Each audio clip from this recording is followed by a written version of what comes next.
It's Rusty Diamond, motherfucker. Boom, boom. It's Rusty. It is Monday, Monday, Monday. And I am here. This is my third podcast today. And so you can go back. It's the Public Access Podcast on the Quantum Global Broadcasting Network, brought to you by Rolex, because if Roll W isn't quite enough, you get Rolex. Pay me big bucks for that shit. So anyway, today I'm bringing on a special guest that I've had on my Saved by the Ben podcast, and I haven't got to bring on this podcast, which is dumb. Maybe I didn't have him on before.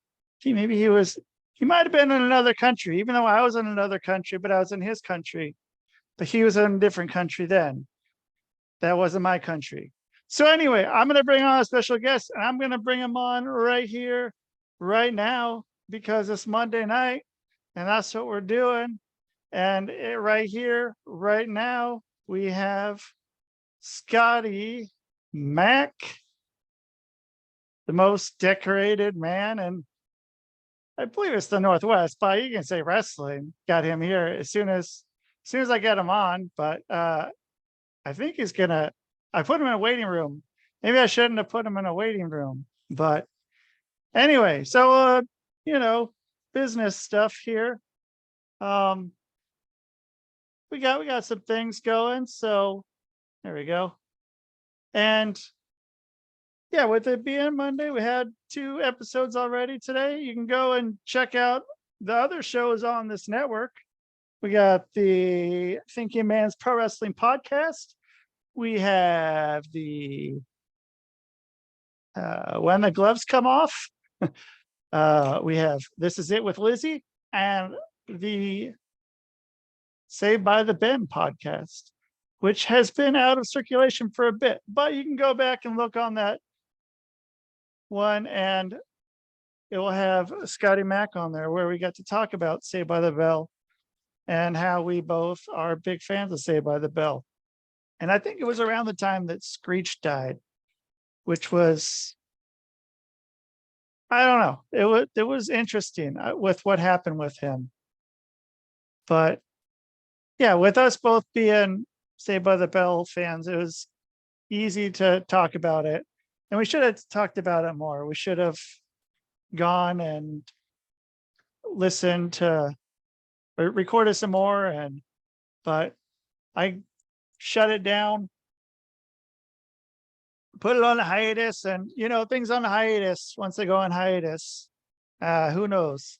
Who knows what's going to happen when they get on hiatus? Will it come back? I don't know. I might have lost him. I hope I didn't lose him. Oh, I think he's back. Gonna get him in here. So you guys, here he is again. Maybe. I think so. I think we have it. There we go. There we go. There we go. There. What's that? It was a technical issue on my iPhone.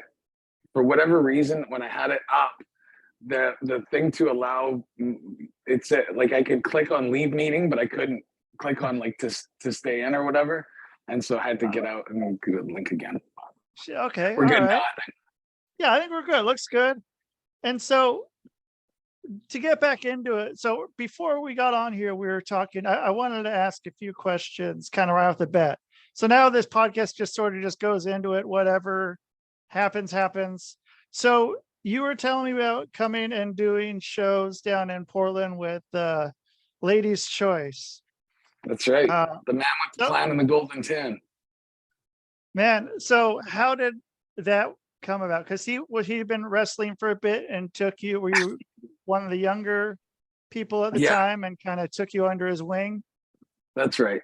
Yeah, it was the Ladies' Choice is one of the only wrestlers in at least BC that are still active occasionally, that have been around longer than me. So I think it's just the Ladies' Choice, Moondog Manson, the Rocket Randy Tyler, I think, can still lace him up. But besides those guys, I'm the only guy, or I'm the longest running dude around here with being active. Dropkick, I think, is up there too. He's put in a lot of years. Almost, I think he started a little bit after I did.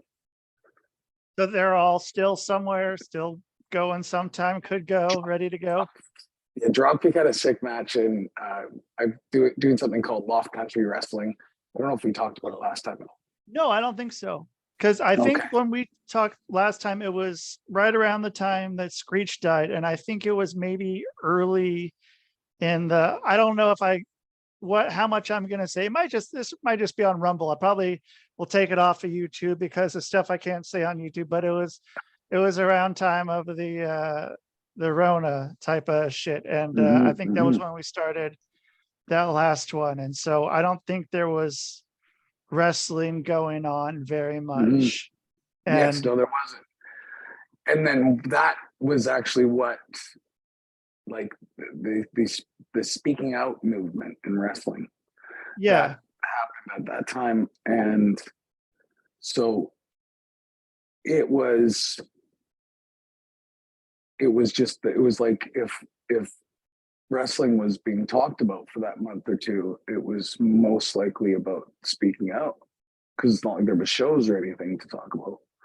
Yeah. And so but it was very interesting, because it went to show, like, for all the people that have been negatively affected by things in wrestling, like, guys using their power or sexual harassment or assault or worse. I know there's been plenty of that, and there's a lot of people that should, justice should be served. But in that time, it was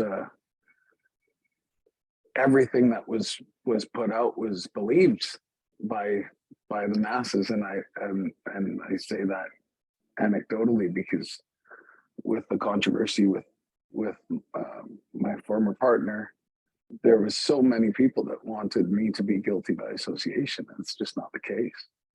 And so it really soured me for the first time in my life over what I loved most and put before everything else. And so for the first time, I was so disenchanted by wrestling, because it was this combination of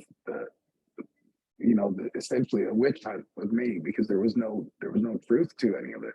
But it was like, oh, you wait till the Scotty Mac stories come out. It's like, no, there's no stories. Wow.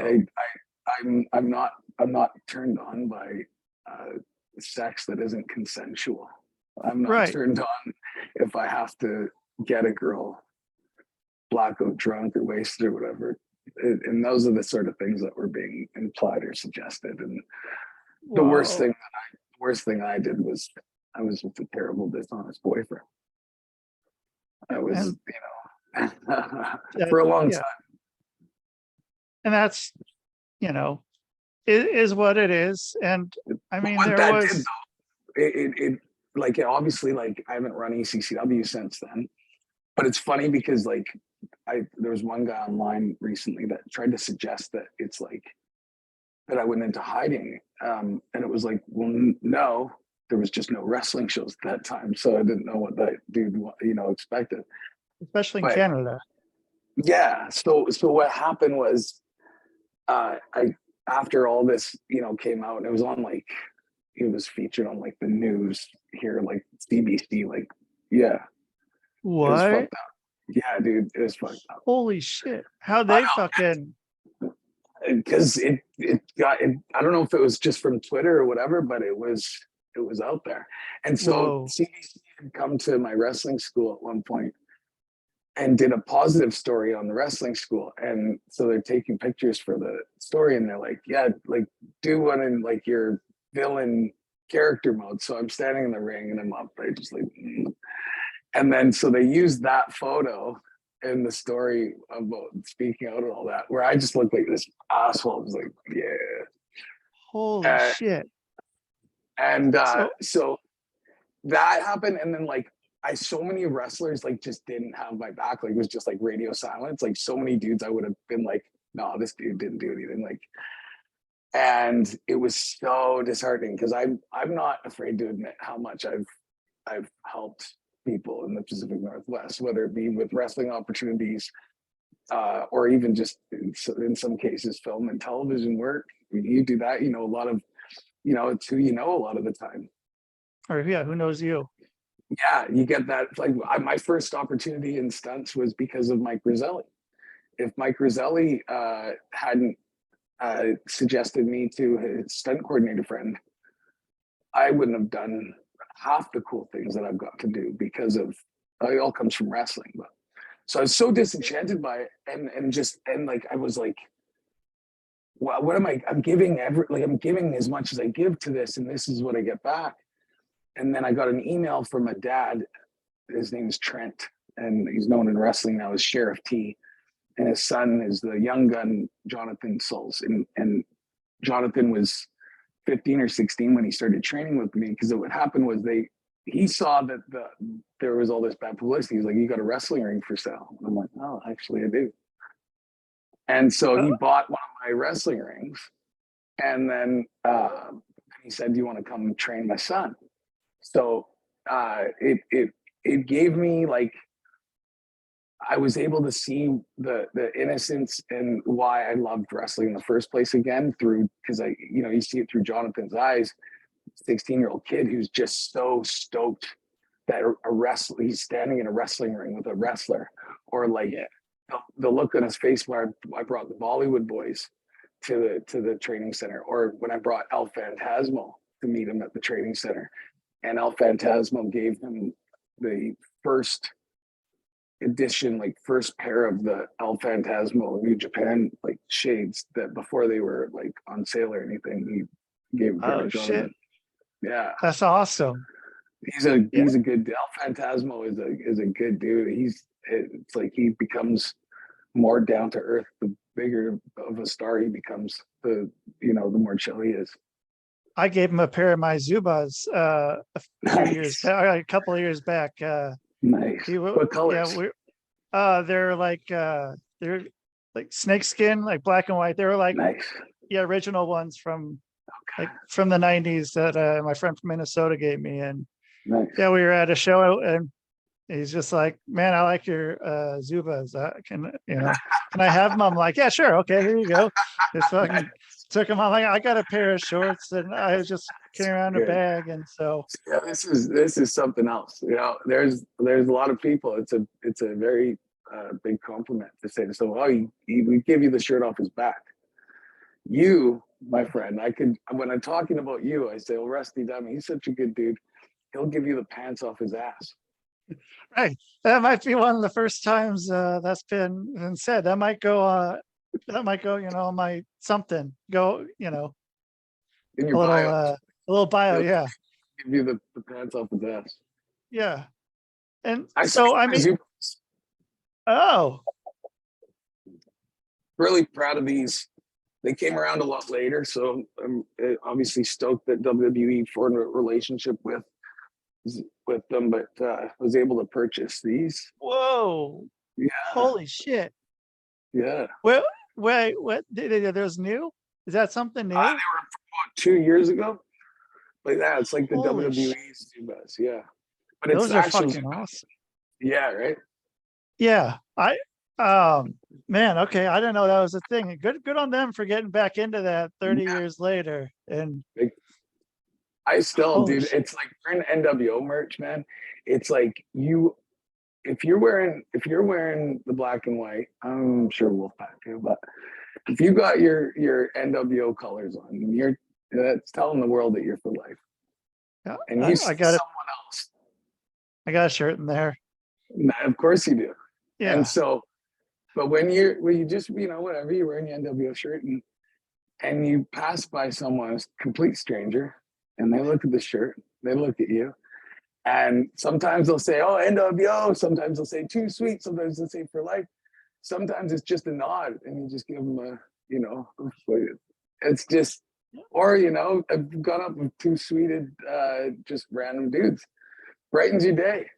Yeah, I mean, that's something I don't think they ever thought about when they started NWO. Right. And it's Yeah. like, And it, like, some, it brings us back to, and especially these days, so important, the reminder of the simpler times where there was so much less to worry about, at least in our lives at our age too. And NWO was just like, I don't know if we talked about it before, but WrestleMania 31, Sting versus Triple H, and they brought out DX and NWO. And I'm sitting there watching. I'm sitting there watching it, dude. Like, I was by myself. It was after the TV tapings in Paraguay. And the rest of the talent went to the bar, and I wanted to go and watch WrestleMania. And so I sit there with my MacBook, and I was marking out like just like nobody's business, dude, all by myself, like screaming like a excited child. And it took me back. They gave me another 20 minutes of that time in my life, which, as far as everything, when you weigh everything and like worries and concerns and stresses and, you know, positive things and whatever, it's tough to beat being like 17, 18, 19 years old. NWO is the hottest thing in the world. You know, Austin 316 is running wild. And it's just, it's pretty fucking amazing. And then still, 25 years at least right now. It's just still just as strong. I mean, you can get, with the resurgence and then, but yeah, I mean, it's so easy. I mean, like, I don't know, even I've got fucking rather jaded towards wrestling, and it's nice to be able to go back and like, the kind of the going back to it. And like you were saying, like having someone coming in with fresh eyes, that's just, I mean, that's how I felt when I started. I mean, I was just so excited to be in there and be in the world. And then you start, seeing shit, and that some shit got bad. Like, I mean, I don't know. It just, and I was someone like, I'm a very optimistic person. I'm very, I look on the bright side, and my time in wrestling has been different than others in that I was protected in a sense from very early on, where when I started with ECCW, I trained a bit in Alberta with Can-Am, but when I started with ECCW, they saw, because I already had a bit of a build and, bleached blonde hair, and it looked like Rockford 2000, so they made me his little brother. So they already had something in mind for me. But they saw it, like, it's like when a girl shows up at the wrestling school, they're like, oh, because the girl was more of a draw. Right. To the point where they'd like rush them through training just to get them on shows. And so I came in, and they saw that that's some potential in me. And so normally a rookie is going to be like dealing with like a lot of ribbing and like in making you question whether you want it or whether you're strong enough to handle it. At least that's what it was. It was like, well, we can't upset Scotty, because if we upset Scotty, then the promoter's going to be mad at us. And the promoter wanted to give me enough of what I wanted, that I was happy, and I stuck around and did what they wanted. And then by the time, like, I was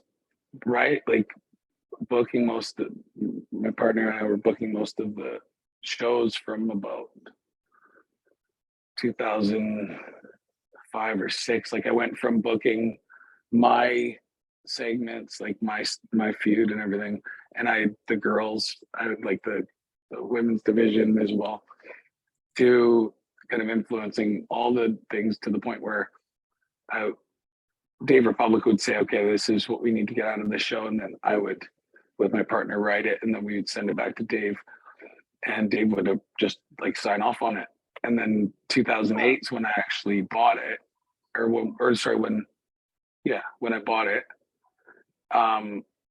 so then I was the boss. So it's like I went through my rookie years as protected, and then I had a lot of influence, and then I was the owner.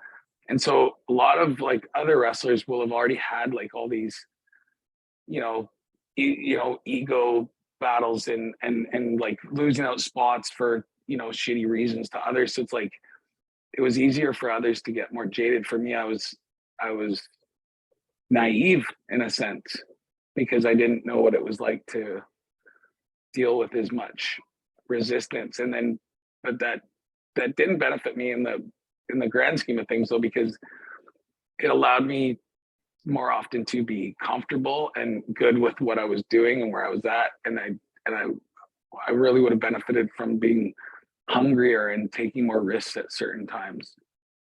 Like what? Like when I about 2 years in, I think a year and a half maybe, Mauro Ronaldo he's from Abbotsford. He came to an ECCW show and he recommended me to Matt Rats in Alberta, which was had Harry Smith and Teddy Hart and Natty Neidhart and TJ Tyson Kidd and Rene Dupree. So it was supposed to be like wrestling for teenagers, like Saturday morning kind of thing. So it was ahead of its time because it was like just all these high spots. And it was before like year would that have been. So I guess that, it was like obviously the WCW cruiserweight division like popularized the high spots in a lot of the style that's carried on to today. But Matt Rats was going to do it with, young teenage wrestlers. And so I already early on thought that I was going to have this like really good opportunity. And then what was after that?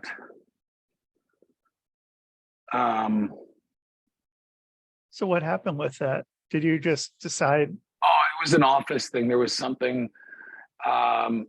So I went out there, we filmed the pilot. And when I was there, Teddy thought I had a good look and some ability or whatever. And so he wanted me to come to Alberta and like be with his kind of crew, like the TJ and then Jack Evans and all that. And so then, and they had their success and it's always obviously like, it's nice to have like a, group of guys like that. It can be beneficial. Yeah. And especially with the reputation, the name values and everything with some of those guys. And I think that moving to Calgary at that point, not that, let's just say even training aside, like Teddy wanted to train me more and all that. But even that aside, like just that move to Calgary where there was just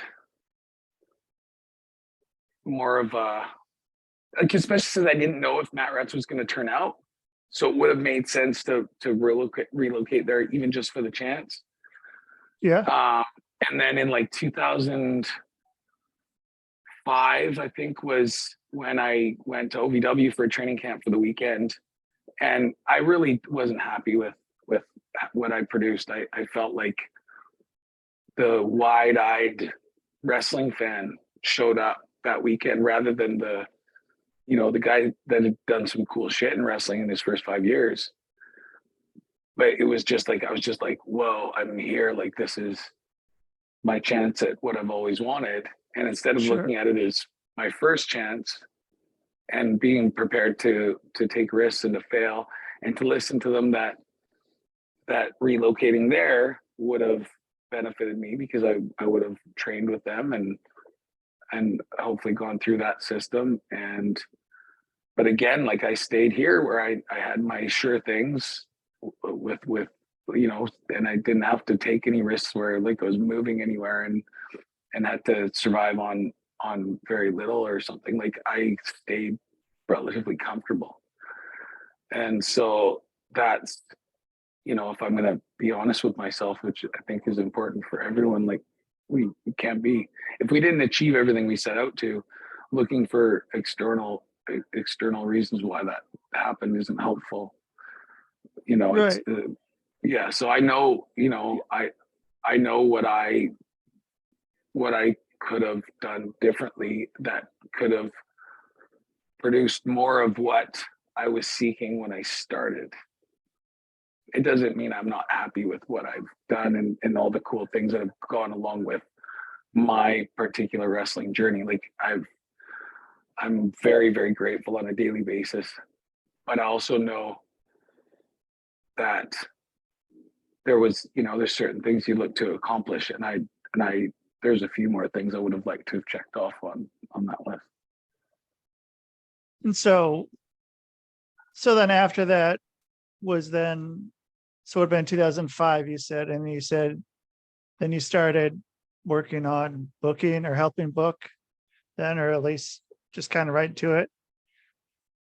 So, I mean, It's kind of so the same as 2008, where I was dating Tennille Dashwood. She's yeah. Emma. It's still Emma, yeah. And so she was ready to go to Florida, like whether she was, accepted, she went into the camp and they thought she was great and they signed her. But she wanted to go to Florida regardless and just, be aggressive and go after it. And that was at the time where Dave Republic was wanting to sell ECCW. And again, the safe choice for me was to buy ECCW. And I could even fool myself and say it was like, to keep it going. And I mean, that was part of it. I did want to keep ECCW going. I didn't want it to be in anybody's hands but mine, really. But again, what if I had taken the risk and gone to Florida instead of making sure that I had my company here, where I mean, if I'm the owner, guaranteed bookings, probably a pretty good push. Yeah, I'd hope so. So then you were just like 100%, like, I'm going to do this. I'm going to stay here. I'm going to take the company. No, really push the other way. There would be potential. Like there was always other opportunities, but what I've learned, I guess, what I've witnessed is I think your accomplishments can't be bigger than the risks that you take. The risks you take are going to be in proportion to what you achieve. And so the people that I know personally, that I know their stories well of their road to success, I look at the Bollywood boys, I look at KyleOReilly, I look at El Phantasmo, I look at Tennille, so Emma, and Becky Lynch. I don't know how much I've talked to you about my relationship with her, but she, at all. when I say relationship, it was like we were friends for a long time. We met in Ireland when I was wrestling for Irish Whip, and whoa. She talks about it on actually go watch Stone Cold's Broken Skull sessions on WWE Network with Becky Lynch. And she'll tell the story. It's cool. So anyways, the people that I've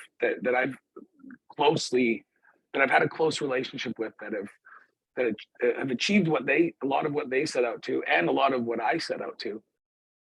The Bollywood boys,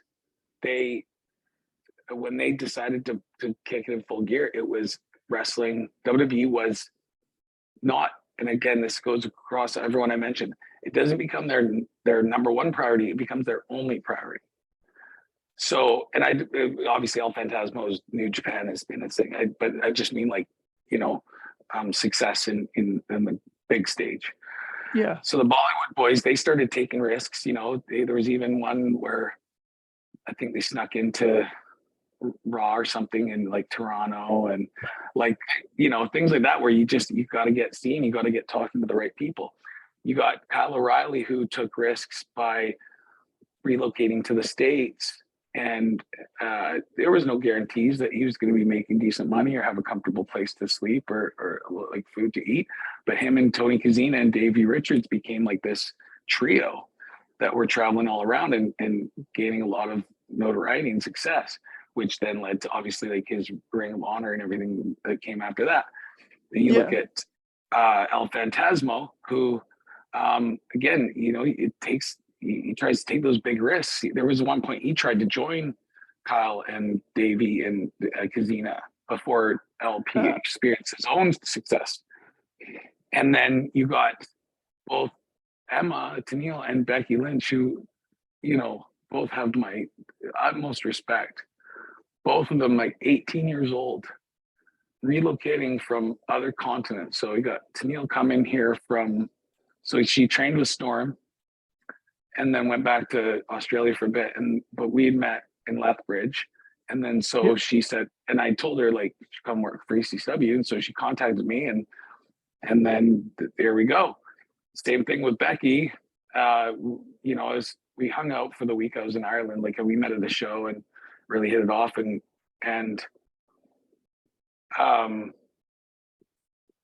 was just like, ECW's like wicked. We're, you know, we're doing cool stuff. And it was like right before like everyone had like phones on them all the time and like that social media, like where everyone's super connected all the time. So I left Ireland, came back, and it was like, must have been like a year later, and I'm at the wrestling school. And I'm not going to try to do an Irish accent because I don't want to butcher it. I love the Irish accent, so I wouldn't want to do it a disservice. But this attractive young lady comes down the stairs at the school and, oh, Scotty Mac. And I was like, at first I'm like, what is that? And it was Becky, and she had come to Canada like I suggested.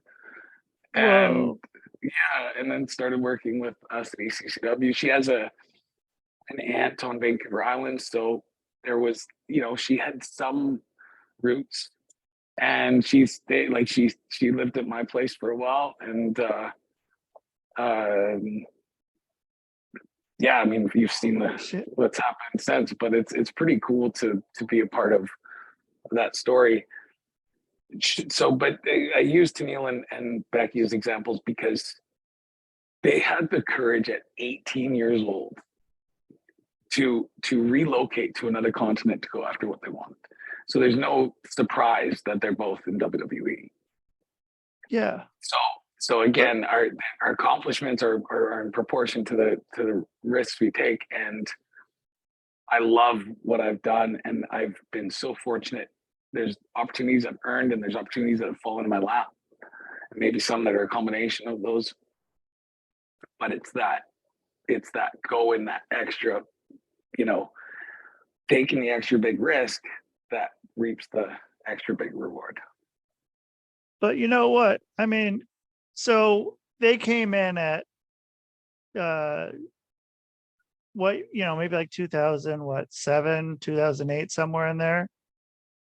To Vancouver. Yeah, it would have been Becky was Becky was first. I think I met Becky in 2005, and then she came out in 2006, and then was here for like most of 6 and 7, and then she had suffered some injuries, so she took some time. Like she didn't know if she was done wrestling or what, and she became a flight attendant. Oh. And, yeah, and then so I only saw her one time after that, briefly, maybe in like you know, a few years later, maybe around 2010 or 2011, where she had a flight, like she came into Vancouver just for the night or whatever, like she was on some sort of, you know, for work. And then so she came to an RCC show and was like became a part of Chilltown for the night, and had her, you know, at ringside as just kind of a surprise, which was cool. because when she was here, we were booked together too. So like if you watched Supergirls, which was the girls division in ECCW before they realized that names like Supergirls probably weren't the way to go. Yeah. And yeah, and so, but yeah, you watched that, and I had the pleasure of managing Becky in her matches, and we had a blast. It was good times had by all. I even got to power bomb Lufisto through a table in the ring at Surrey. Whoa. Yeah, so it was Becky against Lufisto, and Yeah. it's online. Supergirls, Becky Lynch versus or Rebecca Knox versus Lufisto. All right. And it's ref by this who was a student at the time. She had started training. She wasn't very athletically inclined, and so she was struggling to pick it up. And so we had her refereeing at Supergirls, and I nothing but love for her, like no disrespect, but it was some of the worst officiating that I've ever experienced. And the way that we had the finish set up, we were asking way too much of her and the audience to suspend their disbelief while Becky and my shenanigans played out, and that the fans were still supposed to accept the finish of the match like they did. It was like the longest, most awkward distraction ever in order for me to set up a table and powerbomb Lufisto through it. And Lufisto was super light. So like I pick her up and I'm like, this is a thick table. I got to make sure I put her through this or she's like going to bounce off. Yeah. And so I'm like, whoa, just a gigantic power bomb through the table. And, but she got a receipt. Or I got a receipt the next night. We were at the RCC in Vancouver, and she gave me like a strong girl. It's like a kryptonite crunch type. I don't know, maybe it's that Sheamus move. And from the apron through a table on the floor. And shit. I had a nice scar on my back from the table for a long time. So I got my receipt. Yeah. Well, both nights. It's good for business. Yeah, right. Yeah, it's good for you, good for her. And so then so I guess kind of what I was getting at was, if you had gone a different way, you wouldn't have been in that had your hand in that training, or Yes. Been able to really help polish a lot of workers and make them look fucking good and make other people look fucking good. And when I speak on it, it doesn't come from a place of regret, because I don't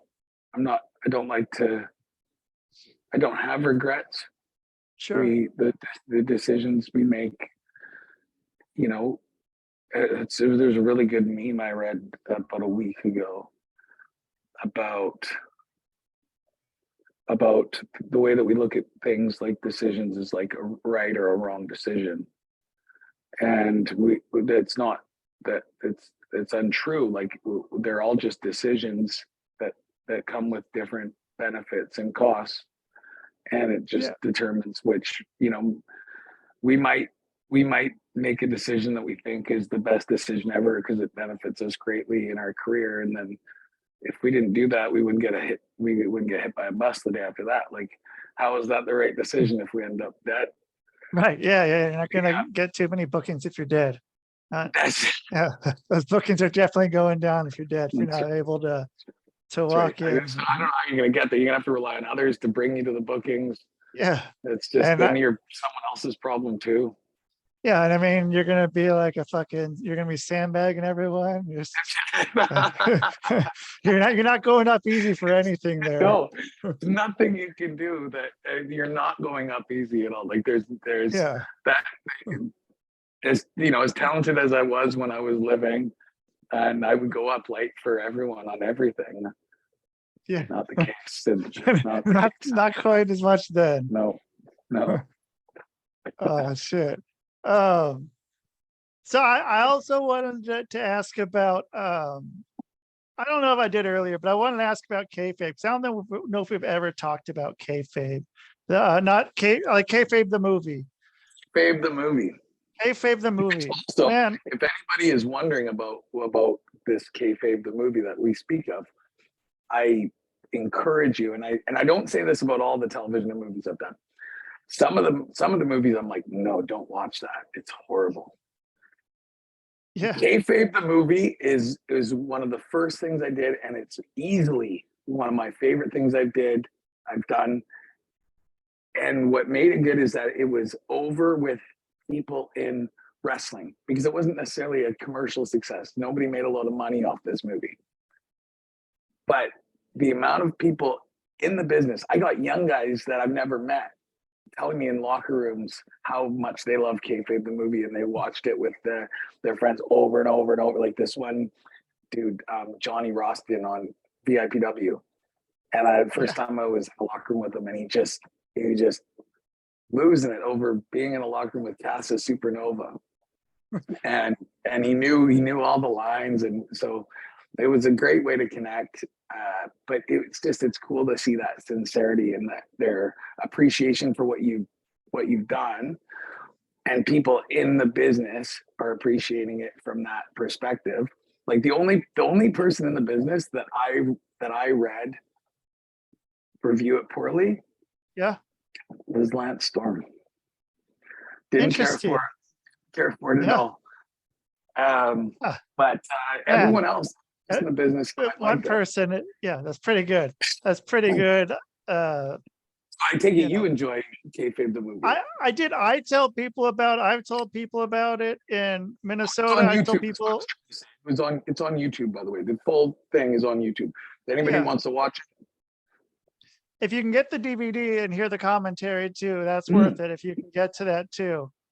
I do have the DVD myself, and very, very proud of that. Very funny, and Dropkick Murphy is amazing in it. The Lady's Choice. It was it's something to be proud of. So how did you fit in? Do you fit into that because you were with LC, and he's you'd asked about LC with that as well, like earlier, because on Portland it was that they chose who they wanted from Canada, but then but Dropkick was already fast becoming one of my best friends, and then the Lady's Choice was like a mentor, not even so much in the ring, but sort of outside of the ring wrestler, and he's the guy that you wanted to be on the road with. And he's the guy that you wanted to share a room with. He's the guy that you wanted on LC time, which meant, again, this is, the protected, don't want to upset Scotty Mac rookie years where I got to travel with the LC. So I'm showing up to the building when LC shows up, which is a lot later than the other rookies. And so it's the same thing. Like, I guess the Rocket saw something in me and had me audition, because it's the Rocket, Randy Tyler, and Mike Scully and Mike Raven are a team that made it, and then cast all the actors. And so, it was, I guess, my work that got me the opportunity, but then my friendship with like LC and Dropkick and Rocket that makes these things, really be able to utilize their potential because of the natural chemistry between us and how good of a time we're having. Yourself, when you're performing in the ring and you're having a good time, the people feel it, and they're going to be more likely to be in it. Yeah, they'll be right there with you if they can tell you're having a good time, and you're right there. And I mean, it looked like that in the movie. It's ridiculous. So I mean, you're what, a few years? No, not a few years. You're probably I think like 7-8 years in, maybe then, I guess. So is that right? Okay. Yeah. So, and then you're just, I don't know. I mean, did you have any clue that people it was going to go and get around to the other workers and shit? Or, I mean, what were you thinking it was going to do when you got pitched that? Because again, and this is just, I'm not trying to brag, I'm because I'm very grateful. But my path, my path, I was used to, like, from the very beginning, because I was booked as Rockford's little brother and Chance Beckett was Rockford's best friend. So they were already, like, very prominently featured on shows and being put in programs or put in matches with out of town talent. Like ECW, the original ECW just, shut its doors around the time I was starting. So you had a bunch of guys that were like hot from ECW that were now needed work. So they brought in, Steve Carino and Tommy Dreamer and Sabu. And so it was like maybe my second or third segment, and Rockford and Beckett are mouthing off to Steve Carino. And then they toss me to him and I take, his finish. Or, they got me in there with Christopher Daniels in my first 6 months. And then the Matt Rats thing. So it's like, I was already used to like these opportunities becoming available. And it was just, in my mind, it was just kind of which one was going to be the one that got the momentum, made everything work. And again, I'm looking back on that realistically and I'm going, okay, while I was waiting for that right thing, that thing that's gonna, strap a rocket pack to my back, and just jetpack to my back, and I should have been making my own jetpack. Like and it's times like that where I would just kind of like chill and enjoy what was going on instead of being like, okay, I got this and I want more. And with Kayfabe, it was super enjoyable. And I know that we sort of fantasized about a sequel or a series afterward, and which sounded great to me because I had, by the end of shooting, like I think we were shooting for 2 or 3 weeks.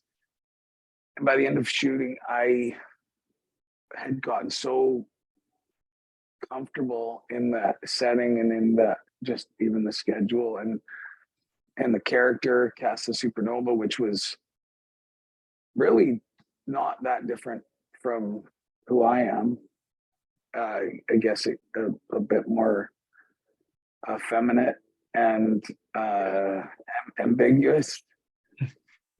Yeah, but not that different. And I really enjoyed the humor. I really enjoyed because I think you can appreciate that there's that oblivious element to humor sometimes where the reason why it's funny is because there's someone present that is completely oblivious to the joke. And that was me as Casa Supernova. I was oblivious to how I was coming off to others. And so I was able to play with it. And because it's cool, like they were so cool with shooting. I've been so fortunate because I've got this with Rusty Nixon's films as well. I've done a few movies for Rusty Nixon. He's had a couple movies on Netflix and so on. Where if I say so, I've had that freedom. Okay, well, what if I said it like this? And like, for instance, where I'm explaining my name. No, Casa Supernova. Because he like, I think Roselli's Steve Justice said, "Were you like a ladies' man?" And he's like, no, he says, no, he translates. He says it was a house of Supernova. And I was like, no, I'm a ladies' man. I don't even speak Spanish. And I don't even speak Spanish was mine. Like I just, and so I've been so fortunate to get to put my own kind of flavor in things, which isn't always the case. And so I was really into it. And then I don't want to give anything away for people that haven't watched it on, everyone should go watch it. But my character, by the end of the movie, there is you get a better idea of who it is. And then I had an idea for the series where someone else came around that I was then oblivious to their what like in the movie, it's like I was oblivious to how I was coming off to others, and in the series it would be me oblivious to someone else's obvious intentions. And so I mean, so that movie was 2007, I think, somewhere around 2006, 2007. Yeah. And so I mean, if it were 2024, what do you think would be if there was hypothetically a sequel? What would be happening? I think that for starters, I think if those involved in the original could make it happen, they would. I don't know if there's anybody in the from that cast or crew that wouldn't want to come back and do more. Yeah. And so that would be the cool part, is that it would like it's like when they did the Saved by the Bell reimagining, as they called it, rather than reboot. There's no way I would have watched it as much or given it as much chance or allowed these new characters into my heart, so to speak, like I did, if I didn't have Zach as the mayor and Kelly as his wife and Jesse and Slater working at the school, and even the Lisa cameo, and then she had a bigger role in the second season on a couple episodes, I think, which I really loved seeing for her, because you could tell Lark Voorhees was pretty messed up for a while with her mental health issues and so on. So to see her be able to produce on that second season was cool. It was because you wanted her to succeed and be a part of the gang and all that. And so I just think, if we didn't have that, then I wouldn't have been into it. Same with when Roseanne came back. It was as if we were back in the Connors kitchen, 30 years later, whatever. And it just felt like, the cameras were gone for a while and now they're back. And this is the Roseanne and the Connors. And then of course they screwed Roseanne over. I can't imagine what that's got to, I went through enough with ECCW, but never mind. The show would be named Scotty, and it's based on my life and who I am. And then I'm going to make it one of the most successful shows in the history of television. You're going to fill me off my show and rename the show, and everyone goes on because you said something that was perceived to be racist, when in reality it was just Roseanne's perception and observation that I don't think had any racial connotation to it. Yeah, I don't think so either. And so with Kayfabe, it would have been, we'd get the same cast, so it would be the same magic. I think we would be so much of the jokes, like so much of, I think, the content would be the adjustment to what things are like now. And it would be maybe have the same appeal to those in the business that get it and that get the references, and that maybe it would be difficult for somebody that doesn't love wrestling or know a lot about it to appreciate it nearly to the same degree as someone that is in wrestling, because it would be like so much of it would be a take off on how much things have changed. Yeah.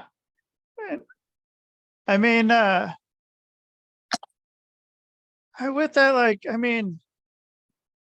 I don't know, because I see it in so many places, like the open for everybody and anybody. It doesn't work.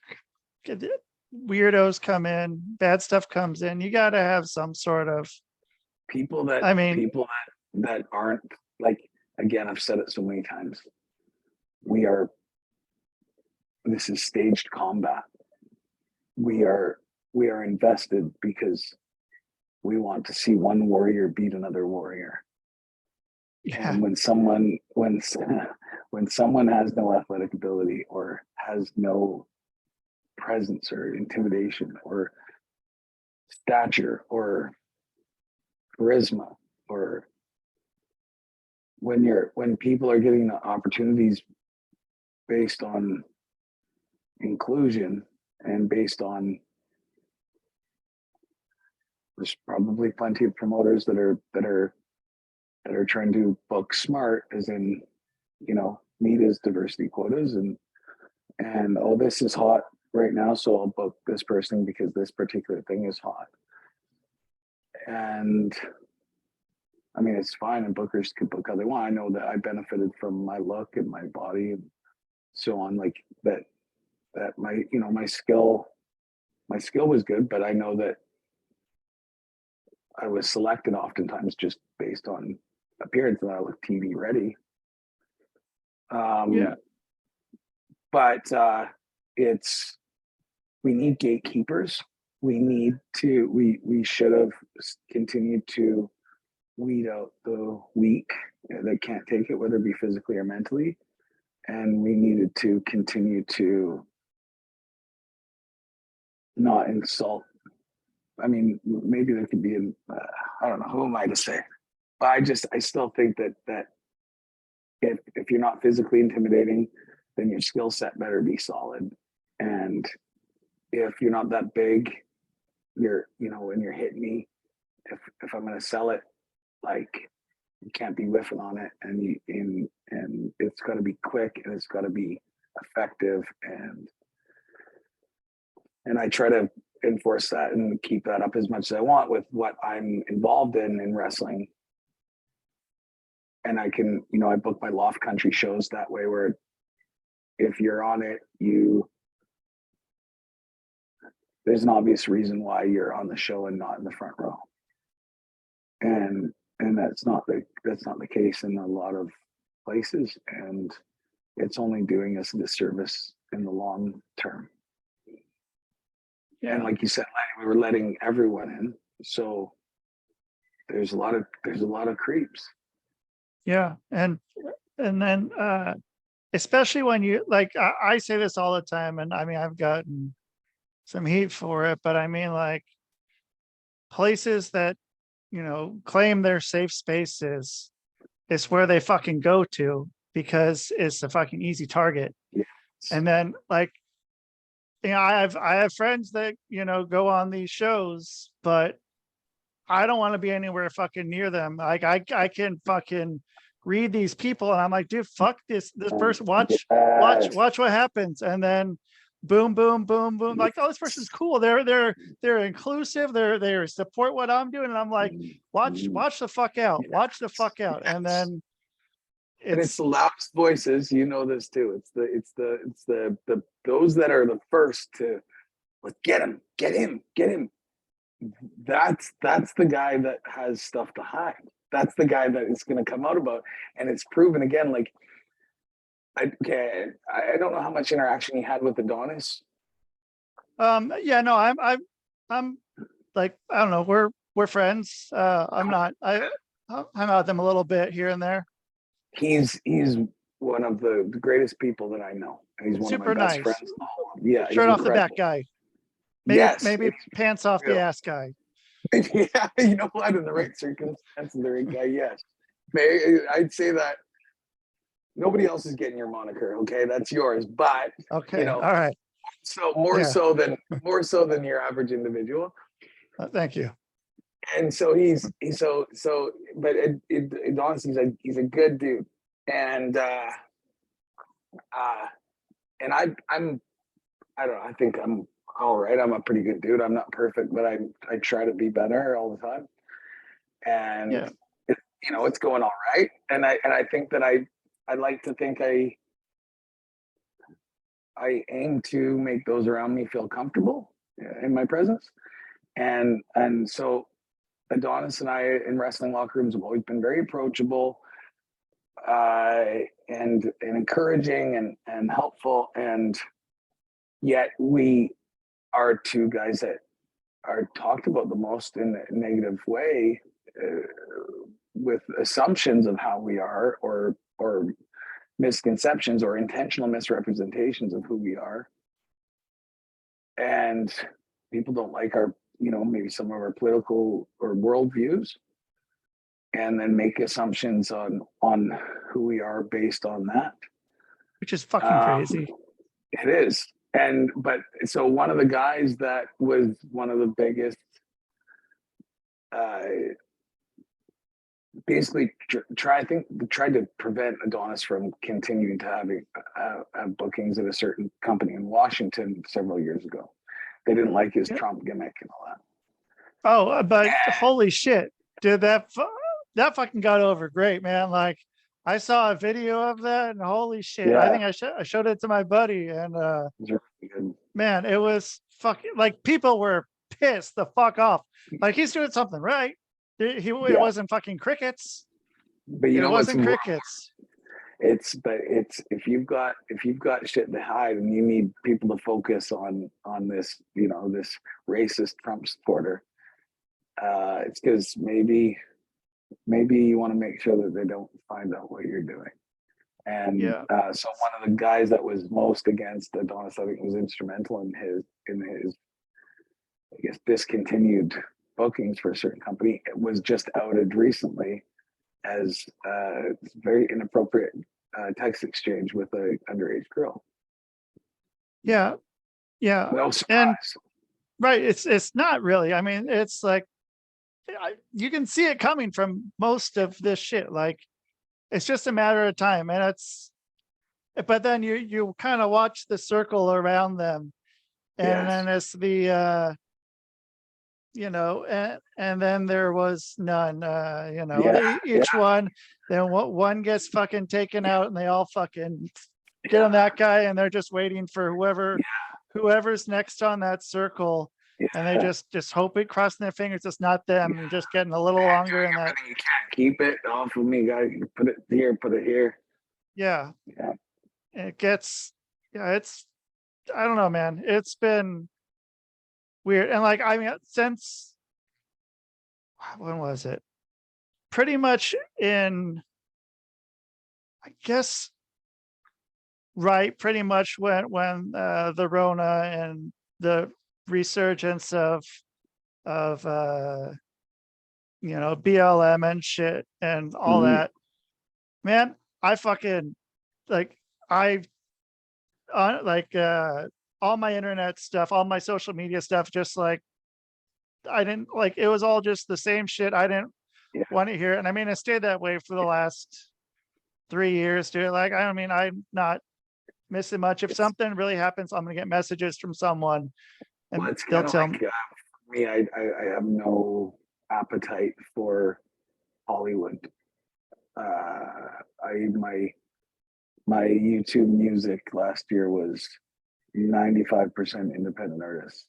I know too much about what's going on to trust anybody in these high up positions, whether it be in politics or celebrity or whatever. And I used to, part of wanting to become a famous WWE wrestler is, like I said, famous, like it was appealing to me. The fame was appealing to me. At this point, man, like I'm eager to do more things like, the movies I do with Rusty Nixon, where we're telling good stories, and I'm happy with the character that I'm portraying, and we're not carrying out some agenda or pushing a narrative or just subtly putting in these little messages or trying to train the next generation to think a certain way. I just ended up in a whole bunch of Twitter mess about a month ago, but these days it only lasts about a day because everyone's just on to the next thing. Yeah. So what was that a month ago? Well, I was in a group. I'm in a group chat with a few respected peers in the wrestling business, and we'll often share a different article. Like you said, like if it's important, you'll hear about it. And so we'll share different articles and things. And sometimes it's just, examples of the clown world we're living in. And there's a wrestler in Ontario that there was a promoter in Washington that sent out a tweet for promotions not to book this guy because of the retweets and likes on his Twitter timeline were as they claimed transphobic, because he was reposting and praising a male Alberta weightlifter that went in the women's divisions, because why not? Right. And to show how absurd and ridiculous this is, and broke all these women's records. So now it holds all these women's records for the weightlifting. Yeah. And you have a right, as far as I'm concerned, not a right, you have an obligation as someone that's figured out what's going on to call it out and to mock it, because that it seems to be the only way that things change. Yeah. And so and what I tried to explain several times in my Twitter exchanges, and I try not to get into the exchanges, because it's you know 2 hours goes by and you're like, I just wasted 2 hours to get nowhere with this person that doesn't want to see what I'm saying, that wants to intentionally misrepresent my views. Yeah, they already have their mind made up about you. Yeah. And so it's not that, like, there's the people that have an actual, like, that have gender dysphoria and that are struggling with who they are, and adults that are choosing to change whatever they want to. You cut off your left arm if you want, if you're an adult. I don't care. Yeah. Do whatever you want to your body, dress how you want. It's not really gonna impact my life or how we interact. Well, yeah, it's weird. Like the Gen X part was like, do whatever the fuck you want. I don't fucking care. Like, you're cool. Like you're cool as long as you're cool with me. It was the same with race relations. We were getting somewhere with our generation where we weren't focusing on it, and then they've flipped it. It's just hyper focus on the differences. And you better recognize the story of this race and whatever. And it's just divided us more. And with the trans thing, again, there's a lot of people that, I get it. Like I guess I don't get it, but I understand that there's feelings that they don't want to feel. And again, adults should do what they want about it. But there should not be biological males in women's sports. Period. That isn't. It's women are getting hurt. Women are getting robbed. Imagine having a daughter that has been busting her ass since since she could walk, to be the best at a certain sport, and she's like 18, 19 or whatever, and she gets a chance at the Olympics or to whatever, just something high profile that she's always wanted, and you watch her get crushed and her dreams get crushed because she's standing on the second place because some dude that placed 400th in the men's division decided he's going to grow his fucking hair out and put all women's bathing suit or women's cycling outfit or whatever and just beat all the women. Right. And biologically, we are made differently. We are stronger. We have men usually have longer limbs. Men, we have a different. I even read something about like the way that we oxygen, how we use oxygen is more efficient. Like I guess in these athletic situations than women. We're acting like that's not true, and we're allowing so many innocent. And the danger, like I don't want biological men in a women's space. They got handicap washrooms. They got washrooms for both genders now or whatever, that's fine. I think individual washrooms are preferred everywhere. I don't like to piss in a urinal next to a bunch of guys. I certainly don't want to at the trough at the fucking stadium where you get another piss back, you know? Yeah. You know, when you wear shorts, how much piss you've got on your legs over the years and didn't know it. Right. Yeah. It's pretty fucked up. Urinals is like, it's like urinals are a failed invention, much like the paper straw. Urinals are a failed invention because if I'm pissing in it, that should mean that it's not splashing back at me. Right. It has one job, just to not get the fuck away from you. Just don't let any piss get on me or anyone else for that matter. Right. I mean, I think about that probably more often than I should. You know, like why is it still? We're all for individual washrooms. But I don't want biological men in women's spaces like change rooms and things. And the other thing is, stay away from the kids. We don't need men in dresses. We don't need men in dresses reading them stories. The whole drag thing has had a strong element of sexuality in it as long as I've been aware of these existing. Let's not act like it's not the case, and let's not ignore the video examples that you can find online of all these inappropriate situations with adults and kids in these sexualized situations. Let's stop acting like this isn't happening. Let's stop acting like when you put a biological male in a women's prison that women are going to get raped and pregnant and like, what? You mean these men are actually transgender? They're insincere and they're lying just to get into a women's prison so they can fuck a bunch of girls. I'm not a criminal. If I was a criminal, even if I wasn't going to force myself on anybody, which I wouldn't, I would prefer to go to the female prison because there'd probably be some female prisoners that were into me and we would have a good time and it would be consensual, rather than if I was in a male's prison. I'm not afraid to say I'm prettier than the average dude. So that sounds like I'd be in for some non-consensual action in the male one. I'm going to tell you I'm a girl.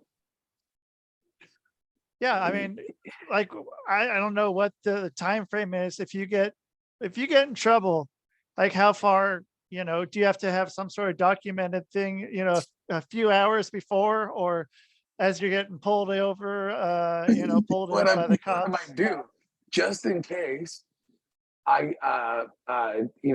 decide to go down the life of crime, maybe just take some photos of myself, like holding up a newspaper, like in a dress and a wig or something, and just like over the period of time, just so they can see that I've been doing it for. If they see by this podcast, I'm screwed. They're not going to let me in the women's prison. I'm not going to get to have the consensual sex with the willing female. They're going to be stoked. I'm like a pretty good looking dude. They're not going to be disappointed if I'm their cellmate. Oh, okay, yeah, this is better. This is better than what I was getting before. I'm more into this. and then kids, again, stay away from the kids. Kids aren't born in the wrong body. Don't tell them that. And no, we should not be. There should not be hormone puberty blockers. We should not be cutting anything off or turning anything inside out. Or like I've seen it's happening. Kids, they're transit. I've said this so many times, I wanted to be Spider-Man for a long time.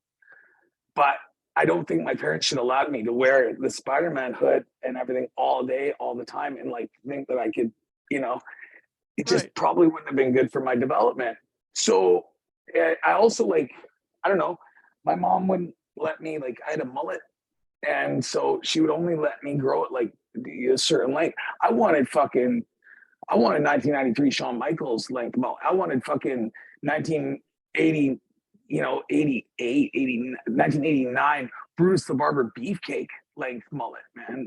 I don't want no mini mullet. And that's all my mom would let me do. It's hair. I've got earrings. My mom, I wanted earrings since I was probably 12. And she said, not till you're 16. And then on my 50th birthday, it was so nice. She surprised me, took me up to get my first earring. Yeah, there's a fucking hole in my ear. Yeah. I'd leave my dick alone. Yeah.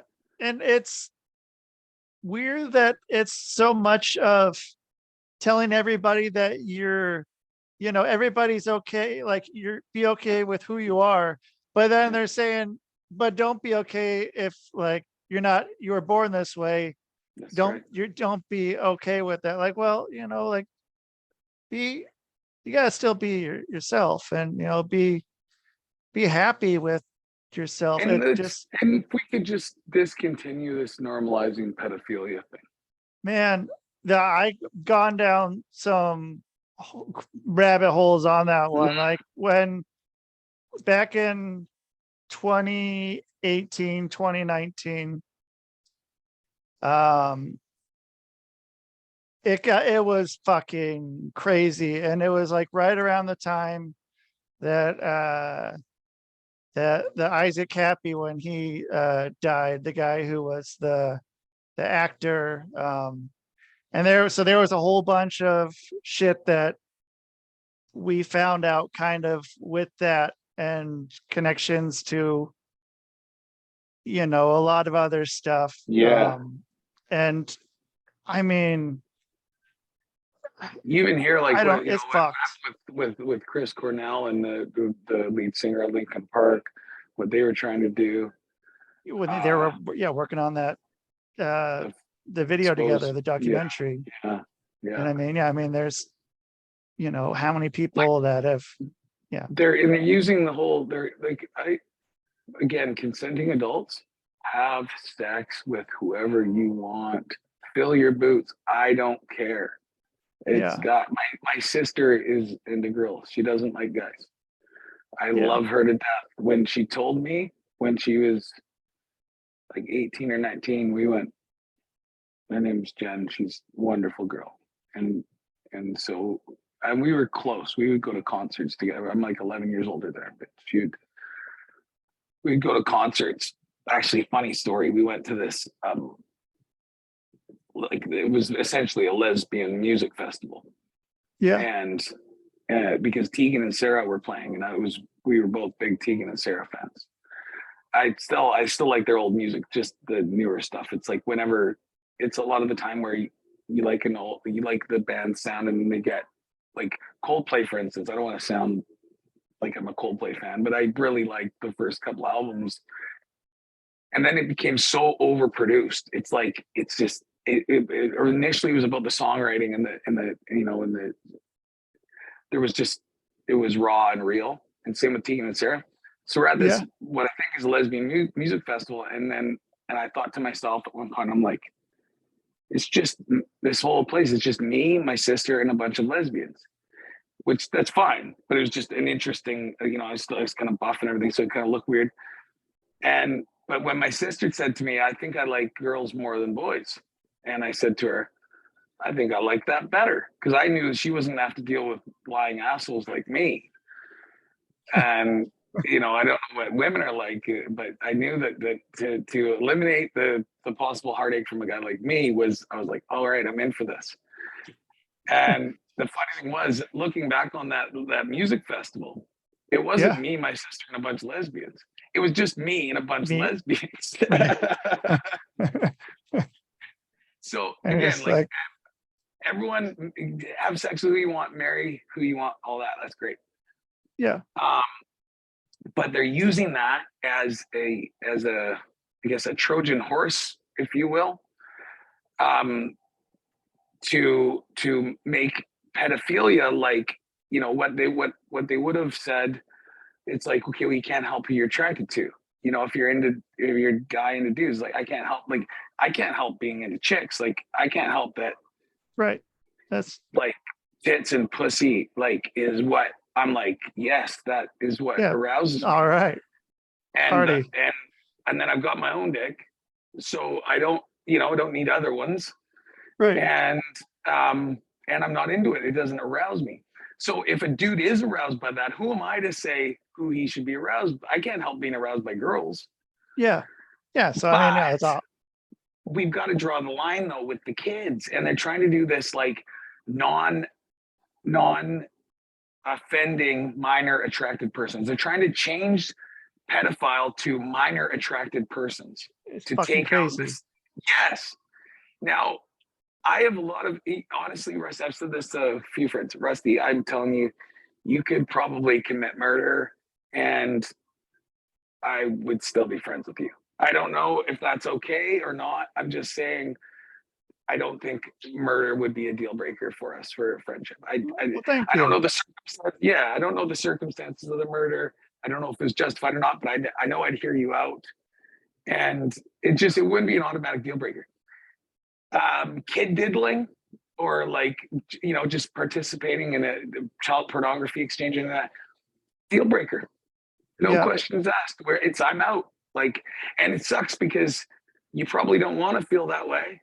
And you probably need to have some people in your life and to help you maybe deal with this and get out of it. But I don't accept it.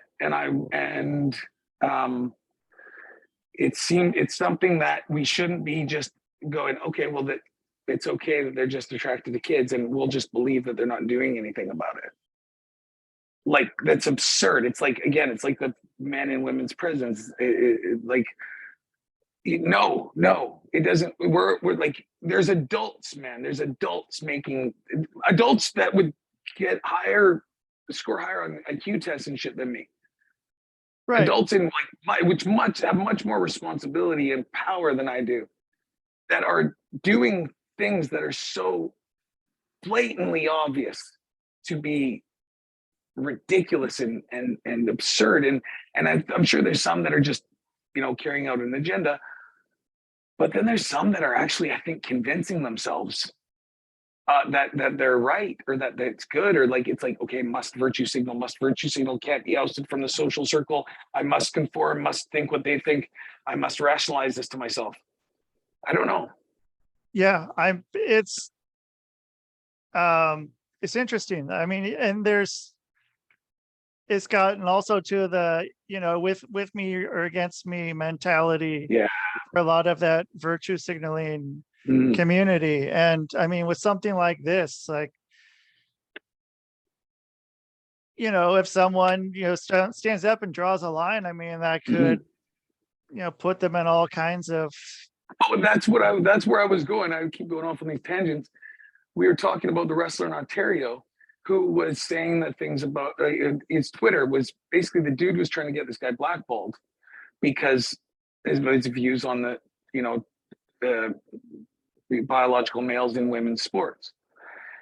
He was retweeting Jordan Peterson as well, which of course, anybody that knows Jordan Peterson knows that he's Satan here on earth and just the worst person ever. Sure. Either that or I mean, the dude's if this world had a godsend, it would be Jordan Peterson, because he's made so much sense of and he's stated obvious things, like in his 12 rules for life and 12 more rules for life, things that like we think we shouldn't need to be reminded of, but we do. And it's like, whoa, that's so simple, but it makes so much sense. And so he retweeted Peterson or liked his Peterson stuff. And so this dude's trying to get this guy blackballed. And I just had enough. In this group chat, I just said to the guys, I'm like, we can't keep letting this happen. I said, I'm going to say something. Actually, it was my buddy Marty that first said he was going to post a tweet response. I said, yeah, let's stop, because anytime there's controversy, the dude's left to get dogpiled by all these, like, everybody and their uncle, like, attacking this person, trying to get them, canceled, and try to get them to apologize or something for wrong think. Yeah. And so I'm tired of it. So I said, I'm going to post something. And then another dude in the chat, Kevin, he posted something. So we're now on Twitter defending this guy.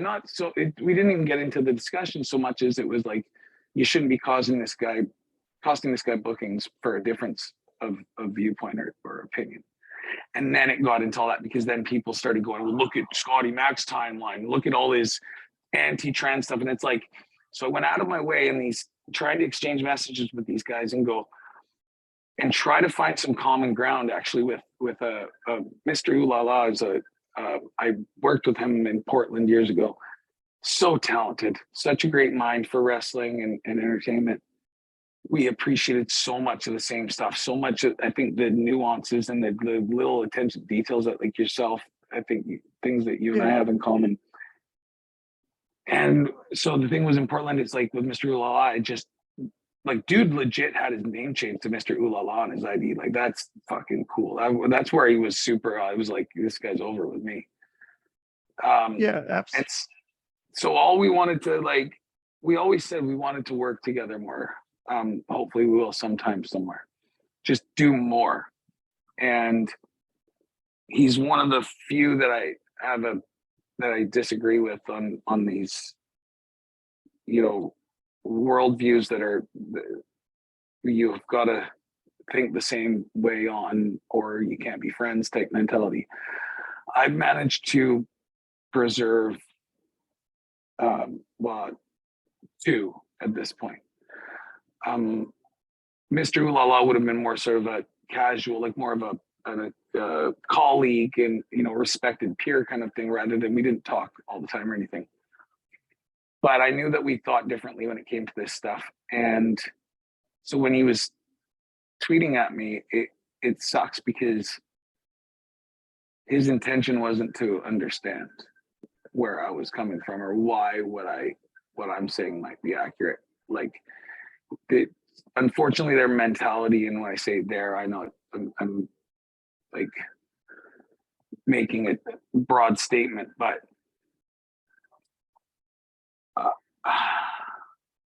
to entertain an opposing viewpoint is already giving it too much credit in their view, and that we could look at as hateful and be ousted. Sorry, I'm getting the here. And so I try to find common ground with the friends that I want to, if this comes up, that you know, because my two friends that I still have that we think very differently on, we just don't, one friendship, we just don't touch it. We just don't talk about anything that we know that the other disagrees on. And it's a friendship I cherish very much, and I won't let get destroyed by this.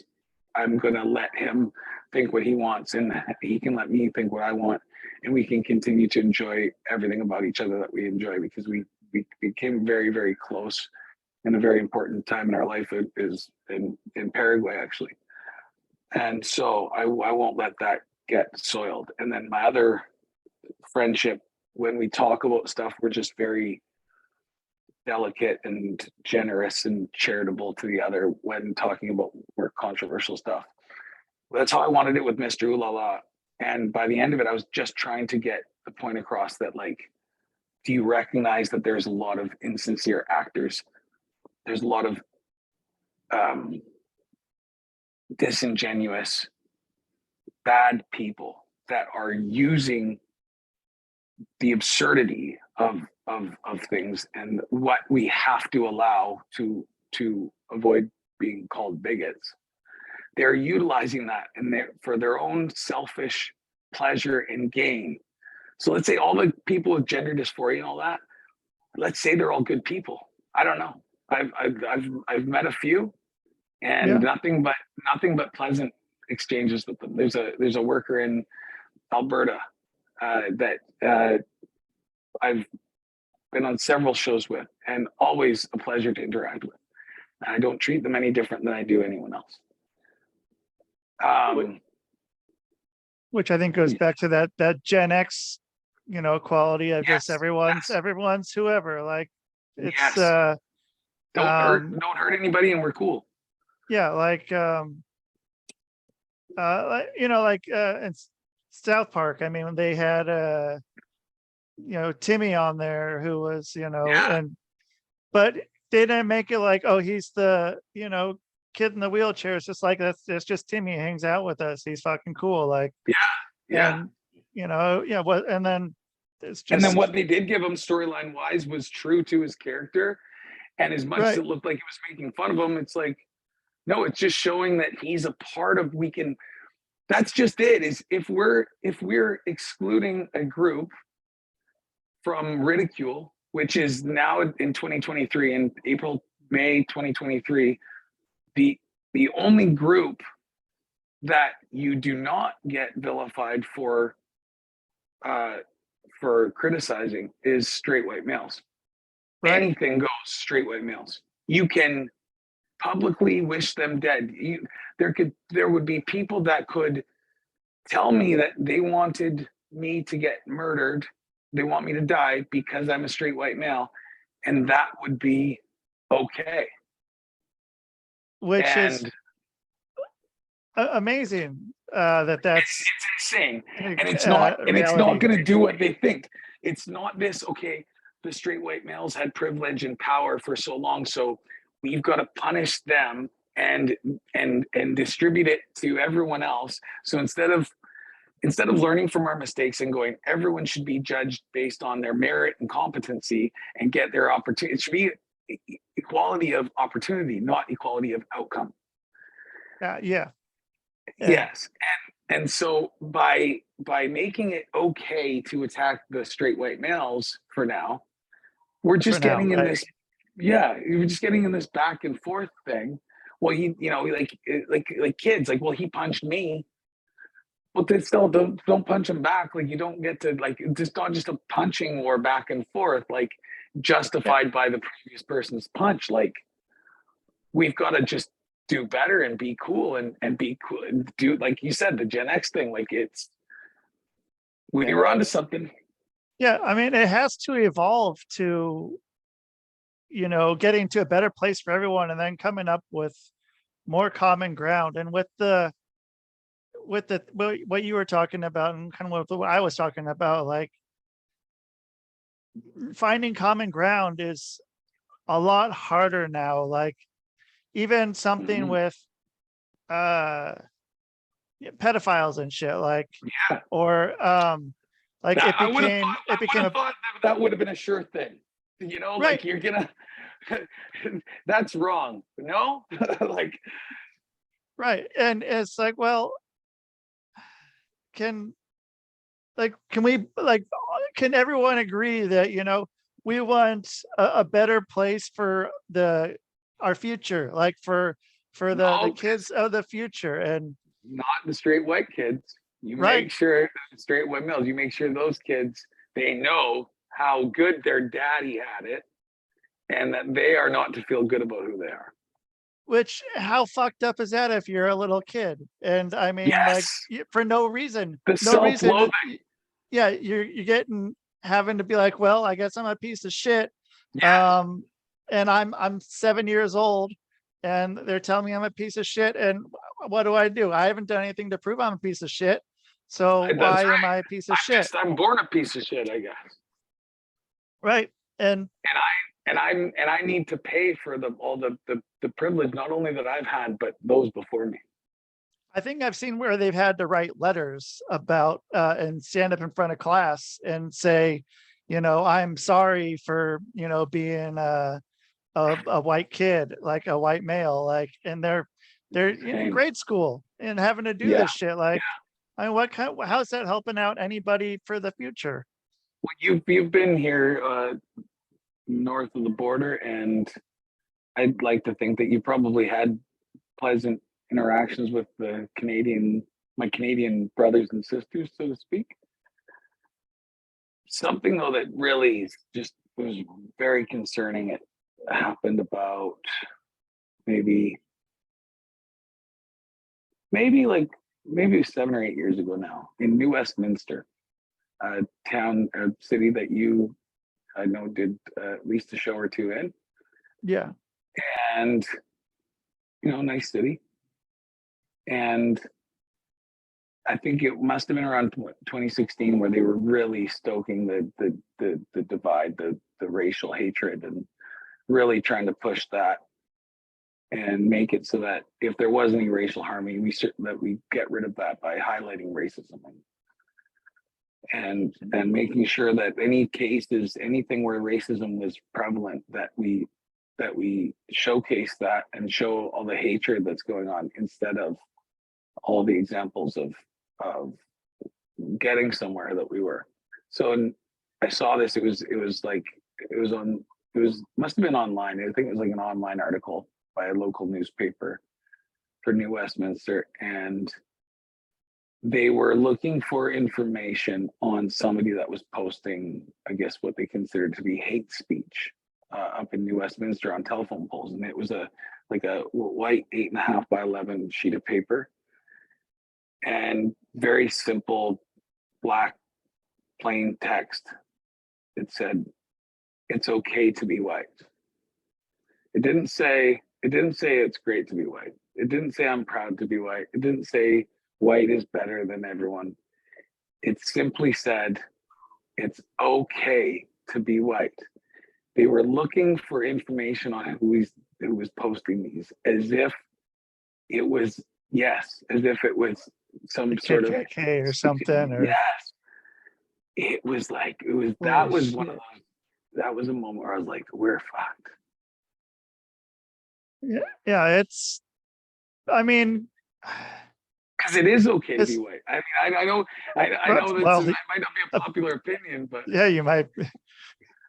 Yeah, I mean, it's a less and less okay thing, but yeah, I mean, it's okay to be who you are for. I mean, for the most part, like, it's except for pedophiles. Yeah, I mean, but yeah, other than that, man, be whoever. Like, yeah, I don't give a shit. But like, actually, then you know what?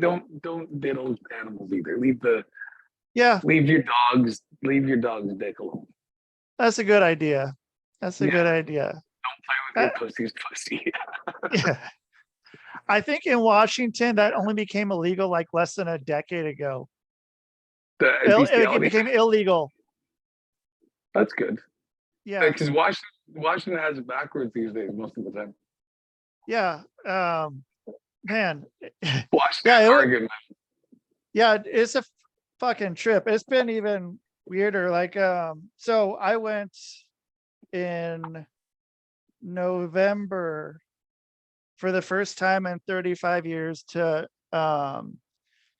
since I was a little kid and living there. I went to New York City, and never been.